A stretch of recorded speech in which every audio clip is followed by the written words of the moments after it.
জামালপুরে শেষ হলো জাতীয় নাগরিক পার্টির জুলাই পদযাত্রা। সকাল থেকে নেতাকর্মীদের ভিড়ে মুখর হয়ে ওঠে জেলা শহরের বিভিন্ন মোড় ও পথ।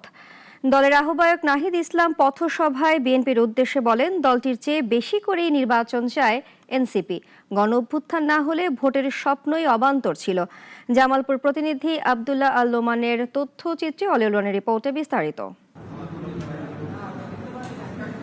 জুলাই পদযাত্রাকে ঘিরে রাতেই জামালপুরে চলে আসেন এনসিপির নেতারা। দলটির আহ্বায়ক নাহিদ ইসলাম শুরুতে হযরত শাহজামাল রাদিয়াল্লাহু আলাইহিস সালামের মাজার জিয়ারত করেন। এরপর সকালে সার্কিট হাউসে শহীদ পরিবারের সদস্যদের সঙ্গে সৌজন্য সাক্ষাৎ করেন তিনি। পরে শহরের প্রবেশপথে তাকে ফুলের শুভেচ্ছা দিয়ে বরণ করে নেন জেলা এবং উপজেলা পর্যায়ের নেতাকর্মীরা। বেলা 11টায় শুরু হয় পদযাত্রা।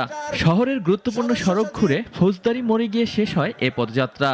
এরপর পথসভায় নাহিদ ইসলাম ভোটের তাগিদ দেয়া দলগুলোর প্রতি বলেন, 5 আগস্ট গণ অভ্যুত্থান না হলে আপনারা নির্বাচনের স্বপ্ন দেখতে পারতেন না। আমরা চাই না বাংলাদেশের যে পুলিশ ব্যবস্থা তারা কখনোই আর দলীয়করণ হোক, কোনো দলের পক্ষে জনগণের বিপক্ষে তারা ব্যবস্থা গ্রহণ করুক। আমরা চাই পুলিশ জনগণের হয়ে উঠুক, প্রশাসন জনগণের হয়ে উঠুক, আদালত জনগণের হয়ে উঠুক। এ সময় জুলাই সনদের গুরুত্বের কথা জানিয়ে সংস্কার এবং জুলাই অপরাধের বিচারে সরকারকে আরো সোচ্চার হওয়ার কথা জানান নেতারা। আমরা আপনাদের কাছ থেকেই শুনছি জুলাই সনদ প্রয়োজন, সংস্কার প্রয়োজন। সংস্কার পথে যারা বাধা দিবে তাদেরকে দেশবাসী মনে রাখবে। পথসভায় আরো বক্তব্য রাখেন জেলা সভাপতি ও কেন্দ্রীয় নেতারা। তারা বলেন, এই আন্দোলন রাজনৈতিক জাগরণের অংশ, যার মূলে রয়েছে জনগণের অধিকার প্রতিষ্ঠা করা।